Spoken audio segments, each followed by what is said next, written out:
టీఆర్ఎస్ను disown చేసుకొని కేసీఆర్ను disown చేసుకొని కాంగ్రెస్ను పూర్తి స్థాయిలో ఎంబ్రేస్ చేసుకోవటానికి ఒక బేసిస్ను ఏర్పాటు చేసుకుంటున్నాడు. హరీష్ రావు చెప్తూ ఉన్నారు సార్, 10 మంది బీఆర్ఎస్ ఎమ్మెల్యేలు కాంగ్రెస్లో జాయిన్ అయ్యారు కాబట్టి వాళ్ళు మాజీలు అయ్యే వరకు నిద్రపోం, ఆ నియోజకవర్గాల్లో ఉప ఎన్నికలు ఖాయము అని చెప్పేసి. సో అసెంబ్లీ ఎన్నికల్లో చూసుకుంటే 39 స్థానాలు 37.35% ఓట్ షేర్ బీఆర్ఎస్కి. కానీ లోక్సభ ఎన్నికల్లో ఒక్కటంటే ఒక్క సీటు కూడా సాధించలేదు, ఓట్ షేర్ కూడా గణనీయంగా పడిపోయింది. బీఆర్ఎస్ గ్రాఫ్ ఇంతలా పడిపోతున్న క్రమంలో ఉప ఎన్నికలు కోరడం బీఆర్ఎస్ ధీమా ఏంటి? హరీష్ వ్యాఖ్యల్లో అంతర్యం ఏంటి? ఇప్పుడు ఎలాగో వాళ్ళు ఎమ్మెల్యేలు వెళ్ళిపోయారు కదా సార్, వాళ్ళు ఏం బీఆర్ఎస్లో లేరు, కొత్తగా ఉప ఎన్నికలు వచ్చే నష్టమైతే ఏమీ లేదు. సో మీకు బీఆర్ఎస్ ఉప ఎన్నికల్లో ఏదో మీరన్న ప్రశ్న వ్యాలిడ్ ప్రశ్నే. అంటే అసెంబ్లీ ఎన్నికల్లో 10% ఓటింగ్ కోల్పోయింది, 47 నుంచి 37 పడిపోయింది. పార్లమెంట్ ఎన్నికల్లో 37 నుంచి ఇప్పుడు 17 పడిపోయింది.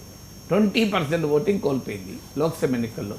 ఇప్పుడు బై ఎలక్షన్లు పెట్టినా మరి బీఆర్ఎస్ గెలుస్తుందా?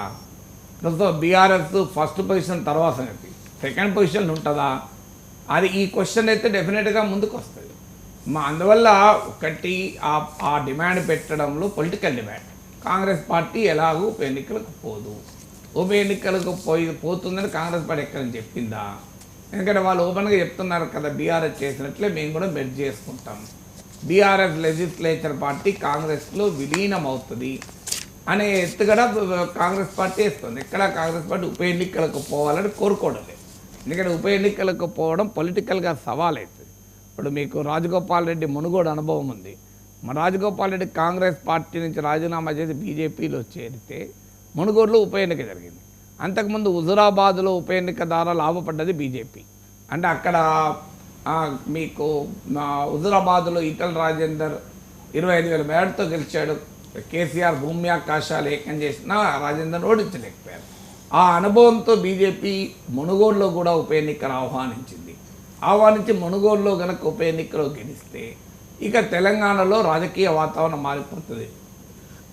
దుబ్బాక, హుజురాబాద్, మునుగోడు మధ్యలో జిహెచ్ఎంసీ అని ఒక పెద్ద అంచనా వేసింది. కానీ తామొకటి తెలిస్తే దైవం ఒకటి తెలిసిందంటారు చూడండి. డామెట్ కథ అడ్డం జరిగిందని గిరీష్ కన్యాశల్ కన్ డైలాగ్ ఇక్కడ ప్లే అయ్యి బీజేపీ ఓడిపోయింది. అంటే కాంగ్రెస్ తరఫున పోటీ చేస్తే రాజగోపాల్ రెడ్డి గెలిచాడు, బీజేపీ అభ్యర్థిగా పోటీ చేస్తే సిట్టింగ్ స్థానాన్ని రాజగోపాల్ రెడ్డి ఓడిపోయాడు. దాంతో రాజగోపాల్ రెడ్డిలో కూడా పునరాలోచన పడింది, నేను ఆ కాంగ్రెస్లో ఉంటానన్నా బాగుండేది కదా అని. అందుకే అసెంబ్లీ ఎన్నికల సమయానికి ఆయన మళ్ళీ కాంగ్రెస్లోకి వచ్చి కాంగ్రెస్ పార్టీ తరఫున మళ్ళీ గెలిచాడు. సో బీజేపీ తరఫున పోయి ఉప ఎన్నిక కోరుకుంటే రఘునందన్ రావు మాటలో చెప్పాలంటే ప్రస్తుత బీజేపీ ఎంపీ ఒక 100 కోట్లు బీజేపీ ఖర్చు పెట్టింది. ఇది ఆయన చెప్పింది, మా పార్టీ 100 కోట్లు ఖర్చు పెట్టింది. అమిత్ షా వచ్చాడు, అయినా కూడా మునుగోడు గెలవలేకపోయారు, బీఆర్ఎస్ గెలిచింది. సో ఈ అనుభవం ఉన్న తర్వాత రాష్ట్రంలో బీజేపీ అనుభవం చూశాక కాంగ్రెస్ ఎందుకు ఉప ఎన్నికలు కోరుకుంటుంది? ఉప ఎన్నికలు మీరు ఇప్పుడు బీఆర్ఎస్ ఎమ్మెల్యేలంతా కాంగ్రెస్లో చేరి వాళ్ళందరూ ఉప ఎన్నికలకు పోతే కొన్ని గెలవచ్చు కూడా, కాంగ్రెస్ గెలవదు పూర్తిగా అని చెప్పలేను. కానీ అవన్నీ సిట్టింగ్ సీట్లు. అంటే బీఆర్ఎస్ తరఫున గెలిచినా వాళ్ళు కాంగ్రెస్లో చేరారు కనుక సిట్టింగ్ సీట్లు. కాంగ్రెస్ ఒకవేళ పోతపోని ఒక 20 మంది ఎమ్మెల్యేలు బీఆర్ఎస్ నుంచి వచ్చారు, 10 మంది ఓడిపోయినా 10 మంది మళ్ళీ కాంగ్రెస్ తరఫున గెలుస్తారు కదా అని కాంగ్రెస్ ధైర్యం చేయొచ్చు. కాంగ్రెస్కు పోరాడితే పోయేదేమీ లేదు, ఎన్నో కొన్ని సీట్లు వస్తాయి తప్ప. కానీ ఆ ఎమ్మెల్యేలు ఎందుకు పోతారు? బీఆర్ఎస్ నుంచి పోయి కాంగ్రెస్లో పోటీ చేసి రేపు ఓడిపోయామనుకోండి, తమ ఎమ్మెల్యే సీటు కూడా పోతుంది కదా. అందువల్ల ఉప ఎన్నికలు ఆహ్వానించడం బీఆర్ఎస్ గెలవటానికి కాదు, తమ పార్టీ ఎమ్మెల్యేలు పోకుండా ఉండటానికి ఆపడం కొరకు ఎత్తుగడది. ఎందుకంటే ఉప ఎన్నిక అంటే ఎమ్మెల్యే పోడు. ఎందుకంటే ఏ ఎమ్మెల్యే కూడా ఉప ఎన్నిక కోరుకోడు. 6 నెలల్లో మళ్ళీ అది కూడా ఉప ఎన్నిక ఎంత కాస్ట్లీయో ఎమ్మెల్యేలకు తెలియదు కాదు. రాజగోపాల్ రెడ్డి మునుగోడు ఉప ఎన్నిక చూశాక అందరికీ తెలుసు, ఉప ఎన్నిక అంటూ వస్తే 100 కోట్లు ఖర్చు కావాలి. అందువల్ల ఏ ఎమ్మెల్యే సిద్ధపడతాడు? ఇవాళ బీఆర్ఎస్ చెప్పినా కాంగ్రెస్ చెప్పినా మీరు ఎమ్మెల్యే రాజీనామా చేయాలి ఉప ఎన్నిక అంటే ఎమ్మెల్యే పోరు. ఇవాళ బీజేపీకి పోకుండా కాంగ్రెస్కి ఎందుకు పోతున్నారు? వన్ ఆఫ్ ద రీజన్స్ కూడా ఇదే. లేకుంటే ఇలా ఇందులో కొంతమంది బీజేపీకి పోయేవాళ్ళు. ఎందుకు రీజన్ ఏంటంటే ఇప్పుడు బీజేపీ కంపల్సరీగా రాజీనామా చేసి రమ్మంటుంది. ఇప్పుడు మీకు పటాన్చెరు ఎమ్మెల్యే మైపాల్ రెడ్డి కూడా ఆ సిబిఐ ఈడీ దాడుల తర్వాత బీజేపీ నాయకులతో ఢిల్లీలో కనబడ్డారని పేపర్లో చదవలేదా మనం? కానీ ఆయన కాంగ్రెస్లో చేరాడు. కాంగ్రెస్లో చేరితే ఎమ్మెల్యేగా రాజీనామా చేయాల్సిన అవసరం లేదు. బీజేపీ ఏమో ఆ కండిషన్ పెడుతోంది, ఎమ్మెల్యేగా రాజీనామా చేయాలని.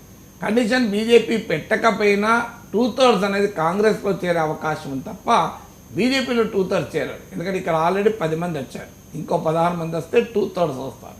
సో అక్కడ అవకాశం లేదు. అందుకే మీకు ఎమ్మెల్యేలు బీజేపీకి పోకుండా కాంగ్రెస్కి పోతున్నారు. అందువల్ల హరీష్ రావు ఎత్తుగడ అనడంలో ఎత్తుగడ ఏంటంటే ఉప ఎన్నిక అనే బూచి చూపెడితే ఎమ్మెల్యేలు భయపడతారు. సో అందువల్ల ఉప ఎన్నిక, అందువల్ల బీజేపీ ఇంకో ఎత్తుగడ వేస్తుందని కూడా వార్తలు వస్తున్నాయి.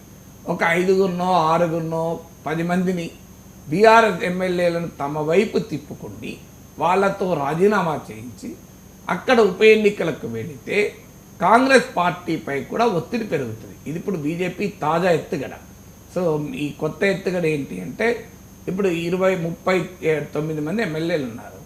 అందులో 26 మంది ఎమ్మెల్యేలు తమ వైపు తీసుకొని మెర్జర్ అయ్యింది అని ప్రకటించాలన్నది కాంగ్రెస్ ప్లాన్. సో ఈ 26 మంది పోకుండా ఒక 5గురినో 6గురినో బీజేపీ లాక్కుంటుంది.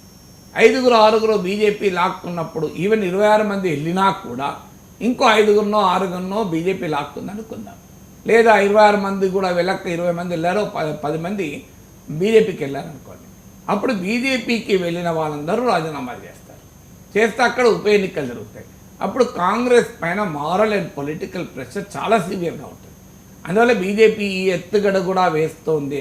అంటే కాంగ్రెస్ ఆపరేషన్ ఆకర్ష్కు బ్రేక్ పెట్టేందుకు ఒక చాలా తెలివైన వ్యూహాన్ని కూడా బీజేపీ రచిస్తోంది అని అంటున్నారు. అందులో భాగంగానే ఒక బీఆర్ఎస్కు చెందిన ఒక పెద్ద నాయకుడిని తమ వైపు తిప్పుకొని ఆయన నాయకత్వంలో ఒక 10 మంది ఎమ్మెల్యేలను తీసుకుంటే వాళ్ళందరినీ మళ్ళీ గెలవటానికి గ్యారంటీ ఉన్న ఎమ్మెల్యేలే తీసుకుంటారు. ఎట్టి పరిస్థితుల్లో వాళ్ళు మళ్ళీ గెలవటానికి స్కోప్ ఉంటుంది. సో అలాంటి వాళ్ళను తీసుకొని ఉప ఎన్నికలకు వెళితే ఎలా ఉంటుంది అనేది బీజేపీ ఎత్తుగడగా ఆలోచిస్తుంది. ఆ ఎత్తుగడలో భాగంగానే హరీష్ రావును ఆకర్షిస్తారనే వార్తలు రావడానికి హరీష్ రావు వెళ్తాడా అనేది వేరే క్వశ్చన్. కానీ హరీష్ రావు చాలా మంచోడని బండి సంజయ్ స్టేట్మెంట్లు ఇవ్వడం, హరీష్ రావు లాంటి బీజేపీలోకి వస్తే కళ్ళకద్దుకొని తీసుకుంటారు. ఎందుకంటే ఆయన రాజీనామా చేసినా గెలుస్తాడు, ఆయన ఇండిపెండెంట్గానే గెలవగలుగుతాడు. సో అందువల్ల హరీష్ రావు వెళ్తాడా వెళ్ళడా అనే దానికి నేను ఆ స్పెక్యులేషన్కి పోవడం లేదు. కానీ హరీష్ రావు లాంటి నాయకులు వస్తే తమకు ఉప ఎన్నికలకు వెళ్ళొచ్చు, వెళితే సులభంగా మళ్ళీ ఉప ఎన్నికలు గెలవచ్చు. అప్పుడు పుణ్యము పురుషార్థము రెండూ దొరుకుతాయి. ఎందుకంటే చూడండి, మేము రాజీనామా చేసి వచ్చారు మా వాళ్ళు, మేము రాజకీయాల్లో ఎంత నైతికంగా ఉన్నాం, కాంగ్రెస్ పార్టీ దమ్ము ఉంటే ధైర్యం ఉంటే వాళ్ళు కూడా రాజీనామా చేయించి తీసుకోమనండి అని మొదలెట్టారు. సో రాజీనామా చేయమంటే బీఆర్ఎస్ నుంచి కాంగ్రెస్కి వచ్చిన ఎమ్మెల్యేలు ఎవరు దగ్గరికి కూడా రారు. వాళ్ళు మళ్ళీ భయపడతారు, వెనక్కి పోతారా, ఏం చేస్తారో తెలియదు. అందువల్ల కాంగ్రెస్ విలీనము అనే ఎత్తుగడేస్తుంటే కాంగ్రెస్ ఆపరేషన్ ఆకర్ష్కు చెక్మేట్ చేసేందుకు బీజేపీ కూడా మాస్టర్ స్కెచ్ చేస్తోంది అని వస్తున్నారు. సో ఆ మాస్టర్ స్కెచ్ ఏమవుతుందో చూడాలి. Right sir, thank you so much.